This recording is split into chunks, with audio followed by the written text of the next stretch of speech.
Welcome to the third lecture in this series called The Understanding Resistance in Europe's East. My name is Iya Khachirashvili, and I'm the current member of the Eastern European Society Committee, and it's a great honor for me to be the moderator here this evening. These lecture series are brought to you by the Eastern European Society and the History Society in collaboration with the Trinity Center of Resistance Studies and the Department of Russian and Slavonic Studies. And our collective aim here is to promote the rich culture and the history that we have in Eastern Europe. Unfortunately, just to give a little note, Dr. Molly Pucci was meant to give the lecture this evening, but she's feeling unwell, so she had to pull out the last minute, which we apologize for. However, we do have a different speaker, Mr. Dimitar Kambourov, who will give the lecture instead in her place. Before I introduce the lecture, the proceedings of the lecture and what it will entail, I would like to ask Dr. Connor Daly to come up and to give a few words about the lecture series and what to expect. Thank you very much, Iya. Welcome, everybody. Good evening. Welcome to the third series in our lecture series, Understanding Resistance in Europe's East. On behalf of myself, Connor Daly, and my fellow organisers, Balázs Opor and Krzysztof Rawiński. So I'll be handing right back to Iya in a second, but first, a little bit of background on this year's series and where we are so far. So the series is inspired by the ongoing multidisciplinary research of the Trinity Center for Resistance Studies. That Centre for Resistance Studies was established 4 years ago by Balázs, who's here this evening, and it was set up to provide an intellectual response to what we're seeing now as the growth of populism and authoritarianism around the globe. And resistance, we're talking something about a phenomenon global in scope, but something that, as we've heard from our lecturers so far, is flexible. And we can identify it at the level of the individual citizen, as we heard last week from Tanya Lokot, with her account of Ukraine's network citizens actively creating knowledge, original perceptions, asserting agency, and debunking stereotypes about Russia's ongoing war on Ukraine. So at the individual level and at the level of the community of society, indeed at the level of a whole geographical region, as was set out for us in his introductory lecture by Graham Murdoch. So Eastern Europe, this region that we all study as a veritable laboratory for the study of resistance in the modern period. So deeply did that region experience the twin authoritarian terrors of fascism and communism. As ES said, we were due to hear tonight from Molly.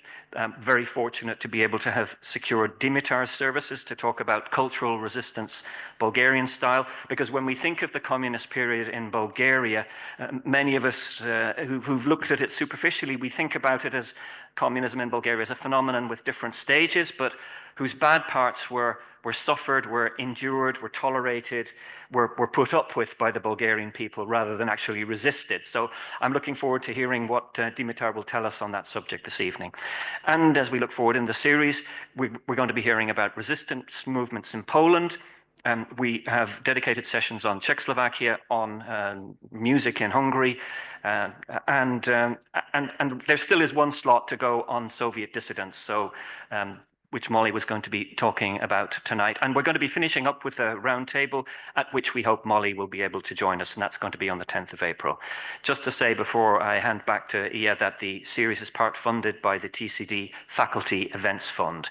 And again, to repeat that we acknowledge the excellent support of 3 of the college's student societies, one of whom Iya represents. That's the East European Society, also the History Society and the Ukrainian Society.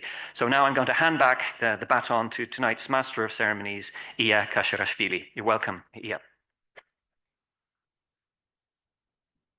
Well, thank you, Dr. Connor, for one wonderful introduction. To proceed with the lecture, I would like to keep a few housekeeping things. So in the case of an emergency, we have 2 main emergency exits on either side of you through which you came in.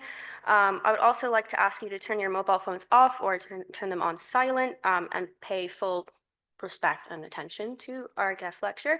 And the lecture will last about 40 minutes, 50 minutes, and then after that, we will open the floor for a Q&A. And that will give you the opportunity as the audience to ask any questions you may have. So Today's guest is Dr. Dimitar Kambourov, who currently teaches Bulgarian language, culture, and literature in the Department of Russian and Slavonic Studies here in Trinity. He is also an associate professor of literary theory and comparative literature at Sofia University in Bulgaria. He's also a writer at large Deutsche Welle and other media, and his publications and talk courses are distinctive for their multidisciplinary approach, embracing a variety of discourses and aesthetic practices. And this lecture will take a very literary approach in the theme of resistance. So please, I would like you to give a very warm welcome to Dr. Dimitar Kambourov.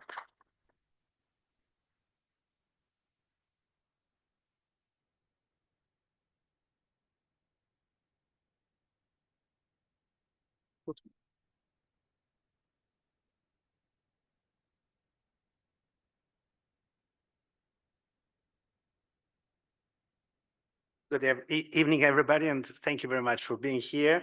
It's a great honor to speak in front of this community. I'm very happy that this topic has been raised, that this was something that was initiated by the institutions that have been already mentioned. And I really felt very, very much tempted and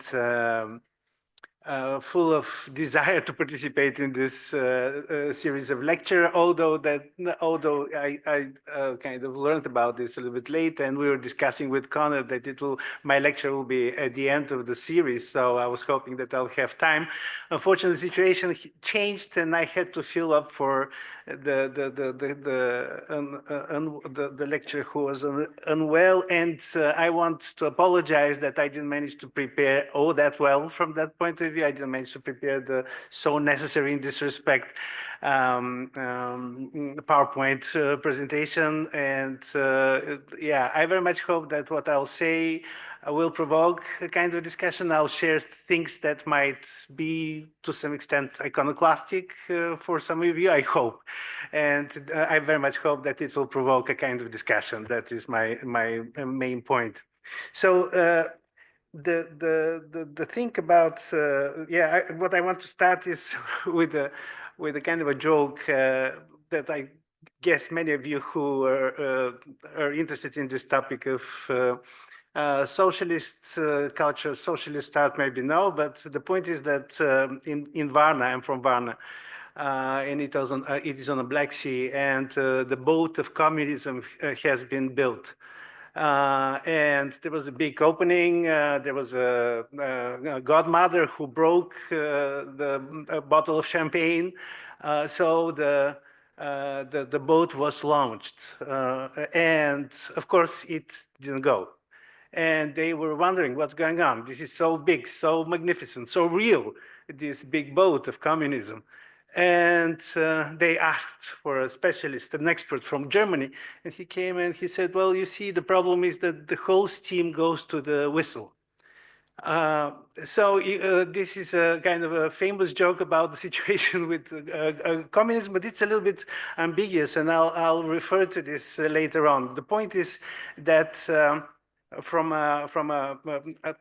the paradox that we could discuss here is that on the first sight, it seems that it is pretty obvious that the communist system was very much treating culture and the arts and literature and cinema as a propaganda tool, that it was something that was very much harnessed to do the dirty job of educating and bringing people so that to raise the consciousness. It was the important part that was put as a main task of arts and literature. So the educational and the moment of raising consciousness is crucial, and important from that point of view, that it very much puts literature and the arts in a secondary position, of course, depriving them of any kind of freedom of expression and so on.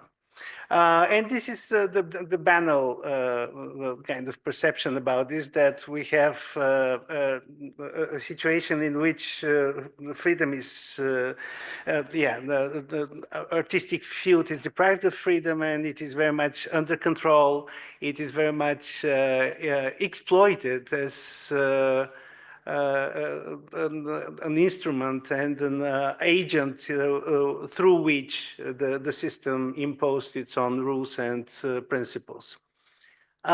Still, it is a kind of a paradox that when I look back, because I'm old enough to remember this time and to be a witness of what has happened in the, particularly in the 70s and in the 80s, when I was a student and after that, student at school and after that at the university, I have this very clear perception. Of course, it could be nostalgia that we could criticize a little bit later, but I have this perception that there was an artistic production that has been done, that has been achieved in this period, that is in a sense unachievable. It's the level of some cinematic, literary, visual arts, and so on, works of this period is still something that we could only dream of today in Bulgaria, especially in the field of cinema and to some extent in the field of literature.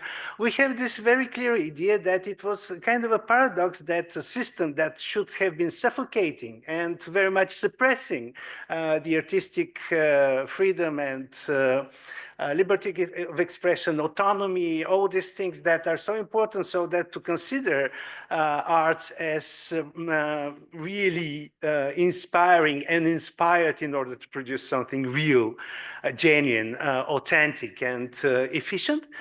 Still, we could very clearly see that there were great achievements in this period. And it's not a situation only in Bulgaria, although I think that you know less about Bulgaria than about Czech New Wave, Polish cinematic wave, Hungarian wave, Russian even, great cinema, and of course literature and theater and so on. So from that point of view, there is a kind of, from my perspective at least, there is a kind of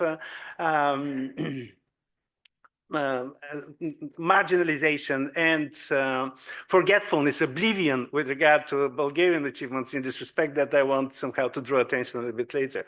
But this paradox is somehow to address. That's my point. And first, I'll just give a kind of a picture, general overview of what happened in the field of culture and the way the party, the Communist Party, operated in this respect.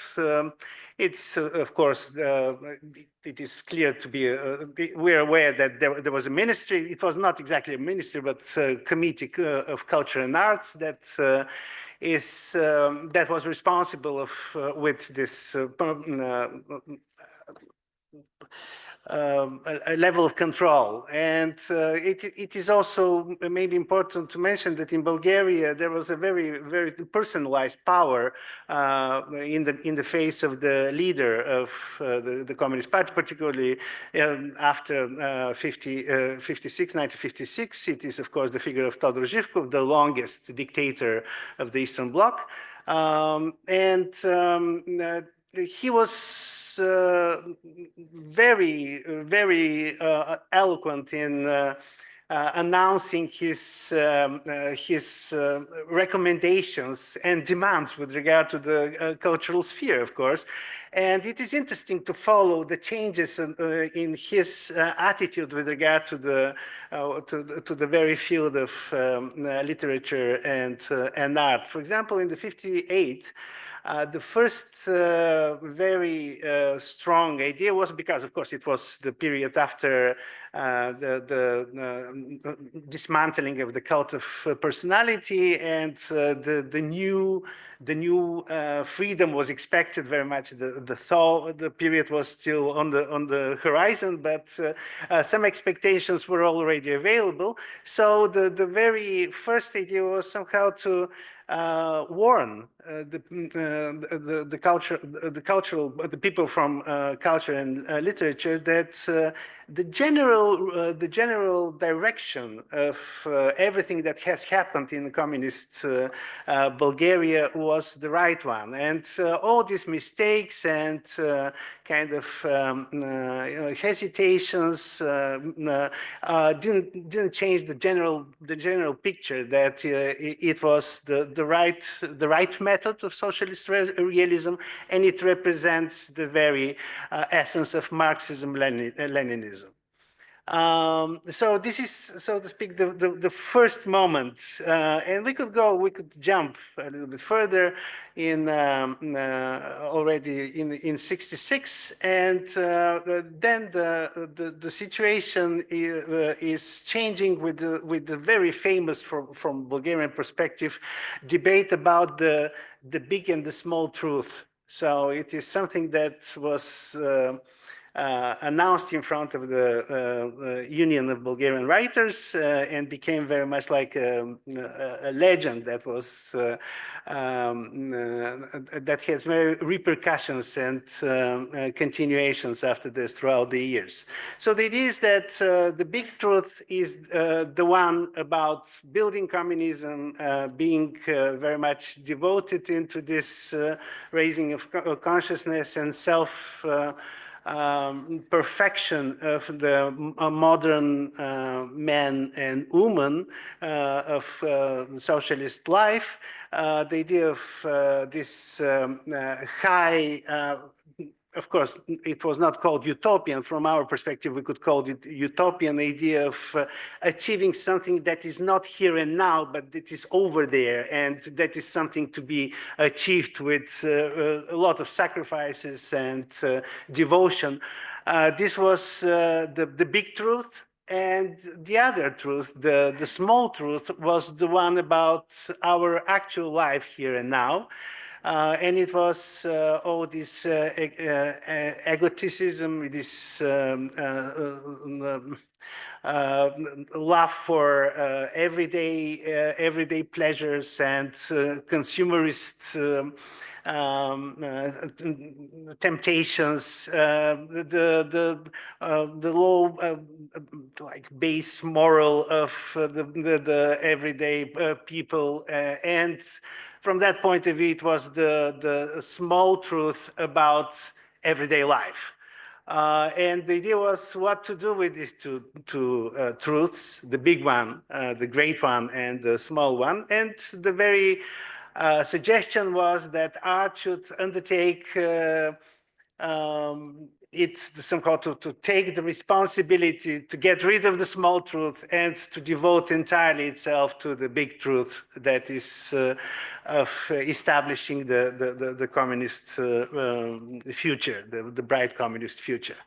Yet the paradox is that this small truth is actually the way Zhivkov to admit that what was actually the topic, what was the main topic and the main interest of especially narrative arts of literature and cinema was exactly this, so to speak, problems and critical moments in the development of communism. So it was, so to speak, the everyday life in its betrayal with regard to this big ideology. So the very emptying of the communist idea was very much announced with the very contradiction of these two things, of big truth that somehow all too much starts looking like an utopian other that is to be achieved, but because of this grandeur, it is difficult to imagine as achievable.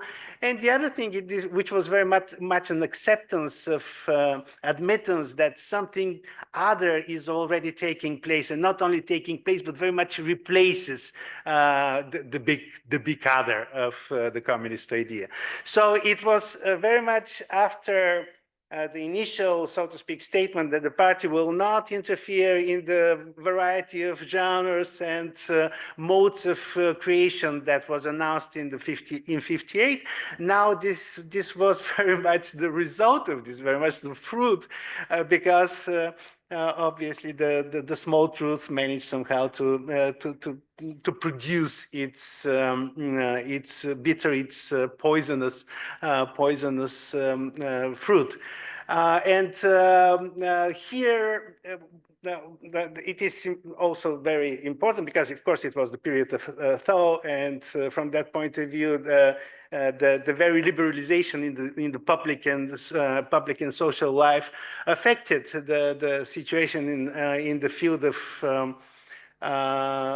in the artistic field, and we could see very clearly that this was the period in which we have, on the one hand, this idea of liberalization and emancipation of the field, but at the same time, that was the period in which we have the most forbidden, censored, and kind of persecuted and suppressed products, art works.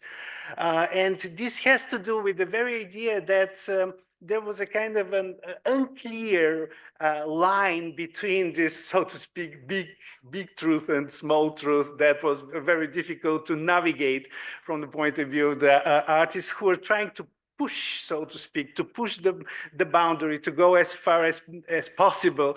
But of course, in some cases, they were strongly punished. And that was the period in which we have maybe two of the most successful, not successful, they were not successful because they have never been shown in this period, but at least from the hindsight of history, really successful, great achievements of Bulgarian cinema, the tied-up balloon of Binka Zhelyazkova, and the prosecutor, and also one more, yes, Monday Morning, another movie from Aktasheva and Piskov. So the very idea somehow to criticize, so this is the critical aspect was very important somehow here, because that was something that was to some extent acceptable from the perspective of the power, that it is a self-regulating communist regime that needs to criticize itself from within, and that was something that was used very much in order to challenge to the acceptable, thinkable level, the communist rule in its foundations and in its reality. So the idea was that the, so to speak, genuine communist, the authentic communist, was always clashed with the bureaucrat, party bureaucrat, who was considered very much the mistake, so to speak, the residue, the outproduct of this system of communist development that produced so much, so to speak, unfaithful, unreal communists that could be criticized. So that was one of the important moments. And after that, the third stage, so to speak, of this period, it is in the 70s already, when the whole idea of so to speak, believing in any kind of a communist future has been entirely bankrupted, and the only thing that could be preserved to some extent, though it's not the only thing. There are two things that I very much want somehow to talk about. It was the first thing that was very much the very famous idea that the last resort, the last refuge of communist ideology is, of course, nationalism. And that was very much the situation with regard to Bulgaria in the 70s, because the 70s was the period, a pretty long period, in which Bulgaria was preparing itself for the great celebrations of the 1,300 years of Bulgarian state. So this was something that was started very much in the beginning of the 70s. By 76, there was already a very developed system of celebrations, and these celebrations were not meant that much, so to speak, to be focused on the very year of 81. It was a long process that meant very much to show, to demonstrate that this party, the Communist Party that is ruling the country now, is the very epitome and internal logic of history immediately, not immediately, but definitely, absolutely should have brought to the existence and to the imposition of power of the Communist Party. So the idea was very much to impose a historical thinking. That historical thinking was very much motivated by this ideology of somehow to give the entire period of 1,300 years as a teleological tendency coming from the very beginning up to through the medieval periods in which Bulgaria is, of course, very much known to be a very glorious country, going through the period of Ottoman rule that was, well, shameful, but also very heroic because, of course, we managed to preserve our faith and so on and so forth. And after that, through revival and the modernization of the country, somehow to bring to this logical, so to speak, the innate logic of history has been fulfilled by bringing itself to the final point of communist rule. And this was something that is strongly connected with a very important, another figure that is politically and culturally very important. This is the daughter of Todor Zhivkov, of the leader, Lyudmila Zhivkova. And she was the boss, the leader of the Committee of Culture and Arts. And she was also the president of the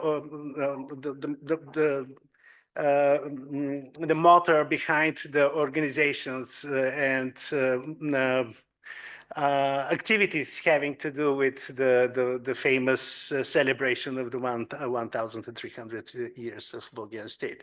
So this is important. Why? Because it meant also that a huge cultural production has been somehow very loosely, very vaguely associated with this act of celebration. So a huge amount of events, cultural events, and art production in very different fields of artistic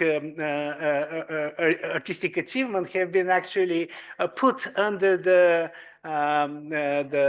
hat of these celebrations, and the level of variety and multiplicity of artistic voices and strategies was really tremendous. So from that point of view, everything was under the auspices of the celebration. At the same time, it was just a fake, very much like an empty password for something that was otherwise entirely dedicated to its own purposes and ambitions. So in that sense, when we're discussing, and yeah, this is the moment that I want to connect with this famous phrase by Todor Zhivkov, the father, in one of his statements in 77, he announced that the backbone of Bulgarian literature is political. Also something that became a slogan and something that when already in the late 90s, when I was writing about the canon, Bulgarian canon, a friend of mine, Alexander Kiosev, he wrote a paper that was exactly about, he criticized me for being too aesthetically oriented, and this was his subtitle, this very much insistence that the bone of Bulgarian literature is actually always already political. So this is, so to speak, somehow to give the general overview of the situation in the country. Of course, I'm missing a lot of things that need to be discussed with regard to the point of the official party life and the way the intelligentsia, particularly the cultural intelligentsia, was playing with the power. And why this title, Cheating on Communism? It has to do with this kind of very complex and controversial relationship between the party elites on one hand and cultural and artistic intelligentsia on the other hand. So because it was something that was very much, I'm not sure about the other countries. I think it's a general situation, but in Bulgaria it was definitely something that has to do with the party controlling the intelligentsia by very much corrupting it, very much satisfying the material needs of all these people who are somehow in the so as it is called the feeding plate. And this was something that was very persistent and intentionally done, so to speak, to feed the intelligentsia in order to make it silent or collaborating with the communist power.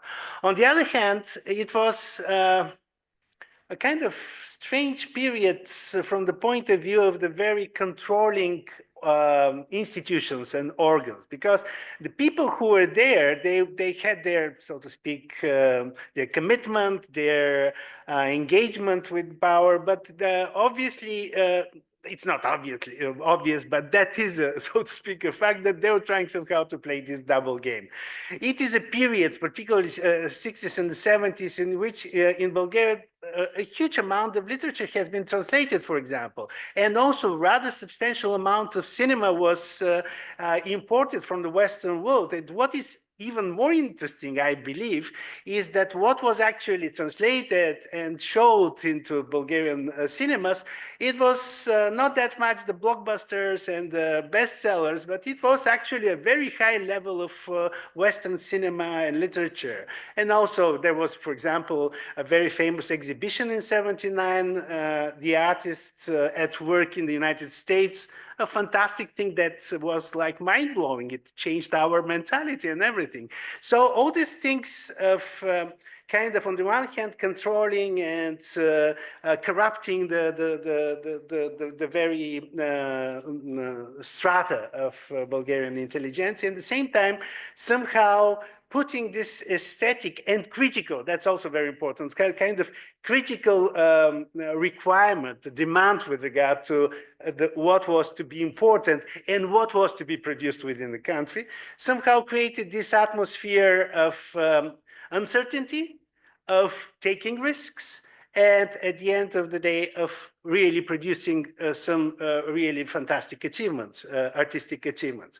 So it was, we could see very clearly how it changed from the 60s up to the 70s. And this is actually the much more optimistic period of Bulgarian socialist art and culture, I have to say, because after the death of Lyudmila Zhivkova, whether it was a coincidence or it was something else, but the change was not for good. The opposite, it was very much a nationalistic trend that took power, and it was after that one of the most shameful pages of our history, and it was the changing of the names of Bulgarian Turks. So this nationalist trend very much changed the perspective, and all these thaw and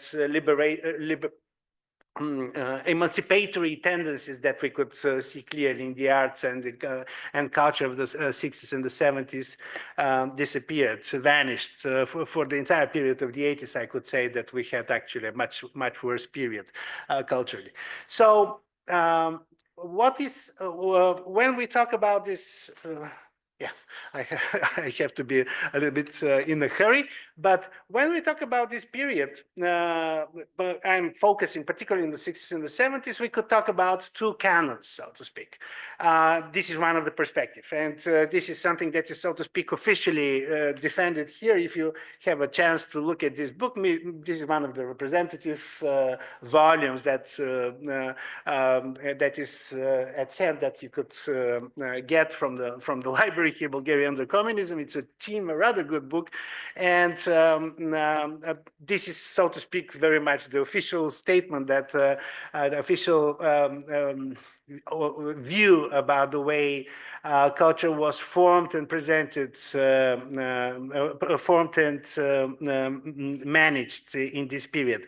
But this, I'll try somehow to present it in a second, and after that I'll tell you a little bit different perspective, a little bit like a critical attitude with regard to what my colleagues say. So the idea is that they very much say that there were two canons, and the official canon was the one that was actually following the social realists rules, that was flirting with it, so to speak. And because of this flirting with it, it was very much accepted, published, distributed, awarded in many cases. And the effect of this is that it was also allowed, so to speak, to cheat on communism and the system itself. And it was very much like a double game of this kind of dance between the power and the cultural circles that could be seen as going together and separating, punishing, and also acceptance and being, so to speak, forgiving with regard to the artistic braveries, acts of resistance. So the idea is that we have this official canon. On the other hand, we have this alternative canon. And this alternative canon was very much something that could be considered as strongly anti-socialist, realist types of artistic achievements, that it was something that was meant to be, so to speak, dissident and in clash with the official line. And it is developed very much with names and works of art that is presented as, on the one hand, the official canon, and on the other hand, the alternative canon. I just don't believe in this. I just don't think that there is this type of two canons, the official one, the one that was, so to speak, confirmed and supported by the official power, and an alternative canon that was, to some extent, it should have been in the drawer. There is no such thing in Bulgaria. There is no such artistic production that appeared after 1989. In Bulgaria, such case never happened.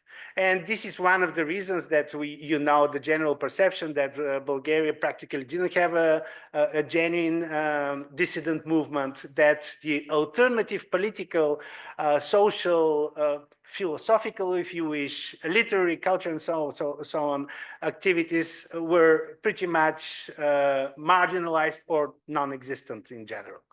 So I believe that another perspective that will very much see that it was just one canon, and this was actually a canon that was from the point of view of what it was trying to do, accepted.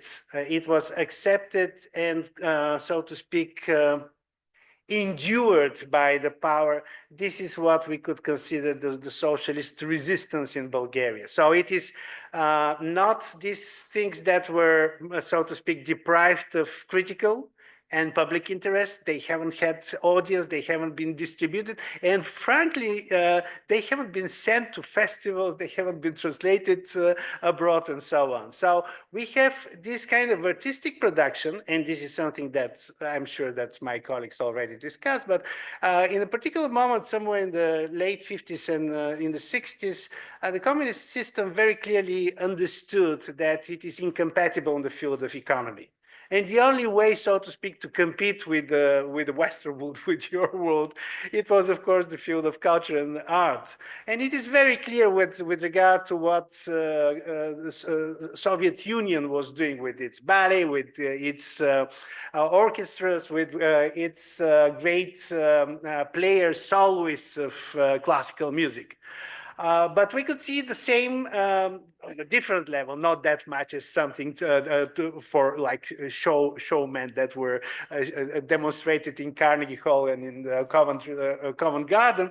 But in all the fields, we could see this kind of idea that this is the only field in which we could compete with the Western world, in which we could produce something that could be equally good, especially because, from our perspective, the good art in the Western world, it was very much a critical one, the one that was very much as critical with regard to the capitalist system as our art production was trying to be with regard to the socialist system. And this the system of convergence, it was also something interesting in this period. But what I'm trying somehow to say is that from especially from the hindsight, from today's point of view, I really don't see anything that could be recognized as something that was first recognized there and that had any kind of repercussion in the time historically that could be called the so-called socialist realism official canon. Nothing like this. Everything that actually mattered then and that managed somehow to continue being important throughout the years and decades, it was the so-called alternative canon that was actually very much the official one. And here what I want to do at the end of this is somehow to draw your attention to three movies that were very much, maybe they're considered by some critics to be the best Bulgarian movies ever. They were all produced in the 70s. None of them was forbidden. None of them was censored, not at all. They were entirely accepted by the power. One of them, and it is very, very easy to understand this with regard to two of them. One of them is called Goat's Horn, and it is a movie, a black and white movie with very little talking in it. So it was a movie that was very much dedicated to the problem of change. Is it possible to change? And it was very much the question of, is it possible to change your sexuality, to change your identity as a gender, as a person with a particular sex? And the story is very simple. A mother is raped by Turks, our staunch enemies, and a long time ago, the Turkish Ottoman Empire, the rule and so on. And after being raped and killed, the father remains with the daughter and tries to change her mentality entirely, to turn her into a venging machine, into an assassin. And the idea is, of course, to kill all these people who did what they did with her mother. And this is very well done, very powerfully done, the way she discovers her actual sexuality of being woman, being full of desire, and at the end being desired herself. And of course, her lover is killed. She after that kills herself. This simple story that was very masterfully done was very much a challenge with regard to the very idea of change, the idea that, well, we're this type of people, we cannot change, we have these essences of being what we are. So the so-called communist ideal individual of the future was something that was deeply subverted, in a deep and I would say not very easy to get manner, but still it was something that I believe was very, very efficient. And it was one of the most awarded Bulgarian movies. Another movie that was a great achievement, it was, the title is very funny itself, it is the Unknown Soldier's Patent Leather Shoes. So this is the movie of '79. This is a great masterpiece of Bulgarian director Rangel Volchanov. And this is something, again, a movie that was very much subversive with regard to some of the main myths of Bulgarian culture and artistic traditions, because it was absolutely subversive with regard to the Bulgarian village.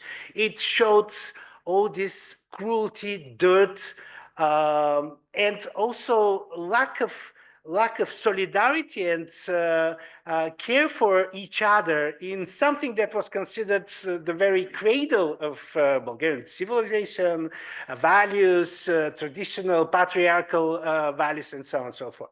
So this movie that was also entirely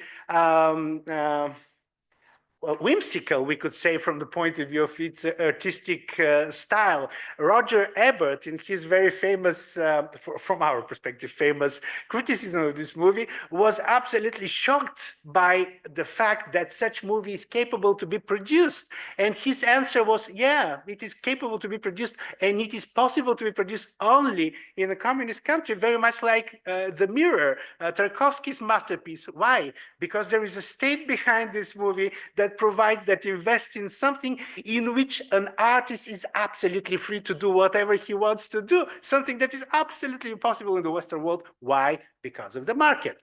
So you see this perspective that actually provides a totally different perspective where the freedom is actually, where the freedom nests from this point of view. And I want to get to the last moment, and this is my absolutely, my most favorite movie. It's actually famously, from my point of view, not mentioned in this book, which is absolutely shocking for me, but that's the problem that I want to discuss with you. And this is the film that is actually, this is the film, this is the name of the film, Advantage. You could translate it not very well because it means also something that you get advantage of, but this is something that you do by doing some criminal activities. The point is that the main person, the main character of this movie is actually pickpocket, and he is so the first idea to put in the center of a movie someone who is a petty criminal is very brave. But after that, we have three love stories that are rather subversive with regard to relationship between men and women, the sexual relations, and so on. And we go to this point, especially the third one is fantastic. I strongly recommend you to see this movie if you can. That's also kind of very, very sad and controversial moment, but up to like 10 years back, this movie didn't have English translations. It has German and French translations because it was shown in Arte, the cultural channel. And still, the English translations are not very good, but you could find it because I took care of this. Still, what is the point? I would say that this is the bravest ever anti-communist movie that has ever been done. From everything that I've watched, I've never seen something that is so subversive, so brave, and so elegant in a way it actually manages to dismantle the entire system, to show the entire false nature of this, its corrupt system, and the way it turns everybody into liar, into a deceptive person. For example, there is a moment in this movie in which the main character actually he's in prison because he was caught, and he actually is before that he was in a relationship with a woman who has an out of wedlock child. So they get together, they marry, and what is the point for the woman to marry him? The moment for her is that only if she is married, she could actually divorce and marry a normal man, so to speak, a man who is not a criminal and so on. So the very machination of undertaking this gesture of marrying someone in order to provide yourself with the chance to divorce him and to open your chances, so to speak, social and public chances, this is just mind-blowing. And the way it develops, the way the whole story of everybody being informer about everybody, but not in the same sense that they're going and they inform about political ideas. No, it is just these everyday little betrayals that they do with regard to each other. This is just incredible. This is just something that really should be taught at the universities, and it is absolutely unknown. It was the most actually celebrated Bulgarian movie. It got the silver bear in Berlin, and it got also Avellino, golden Avellino in Italy. So this is the most accepted, the most awarded Bulgarian movie ever. And it is somewhere in the 26th, 25th, 26th place in the 100th of Bulgarian movies. So not very, very high. It's far away from the love of the nation, far away from the love of the general audience. Critics recognize this. But the fact is that even the fact that this movie was shown, it was recognized internationally, there was no consequences. There was no effect of this incredible thing. So the very problem that stands in front of me that I don't have an answer for this, but it was very much, it's clear that somewhere in the 70s, the system, especially after 68, there was a kind of a directive, the direction with regard to the cultural institutions to, so to speak, not to tighten the rope too much, not to go too far in persecuting or censoring cultural events. The very kind of mute acceptance, because the awards for this movie are much lower. It was for artistic achievements of the cameraman and the main actress, but not about the direction and the script writing, which is the greatest thing. So this was very much a possible strategy somehow to mute something that was really subversive. And the international achievements of this movie actually didn't change that much. It never was recognized as it should have been recognized as one of the greatest achievements of Bulgarian cinema, of Eastern European cinema, and of European cinema in this period. And yeah, I did my best somehow to present this without much of a consequences out of this. So this is my thing that I want somehow to discuss, if you wish, whether you have what is your attitude with regard to these artistic achievements that communism managed to create that remained actually entirely inconsequential, entirely deprived of any kind of cultural, political, and social effect, despite their incredible quality. Thank you very much.